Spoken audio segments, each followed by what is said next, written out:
আমার ভাইরা, ঈশ্বর কিভাবে আমাদের প্রতি তার ভালোবাসা প্রদর্শন করেন। তিনি যিশুকে পাঠিয়েছেন, যিশু মারা গেছেন এবং আমাদের অসুস্থতাগুলো নিয়ে গেছেন। তবুও আপনারা সুস্থ হননি, আপনাদের উন্নতি হচ্ছে না, আর আপনারা পাপ করেই যাচ্ছেন। দেখুন এখানে কি বলা আছে, এটা রোমিও 5:8। কিন্তু ঈশ্বর আমাদের প্রতি তাহার নিজের প্রেম প্রদর্শন করিতেছেন, কারণ আমরা যখন পাপে ছিলাম তখন খ্রিস্ট আমাদের নিমিত্ত প্রাণ দিলেন। যদি আপনি সত্যি যিশুকে গ্রহণ করেন, তাহলে আপনার জীবনে এমনই বড় শক্তি থাকবে, কারণ খ্রিস্ট ইতিমধ্যেই আপনার জন্য মৃত্যুবরণ করেছেন। তিনি ইতিমধ্যে আপনার পাপ, আপনার অন্যায়, অপরাধ, দুর্বলতা, যন্ত্রণা এবং রোগ ব্যাধি সব নিয়ে নিয়েছেন।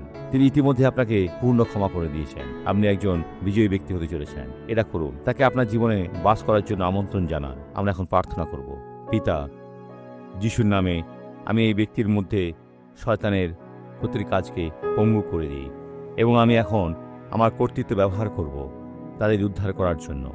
ঈশ্বরের বাক্যের একজন পরিচালক হিসেবে আমি বলি, শয়তান, এই ব্যক্তির থেকে হাত সরিয়ে নাও, চলে যাও যিশুর নামে। দেখুন, দিনটি ভালো কাটুক।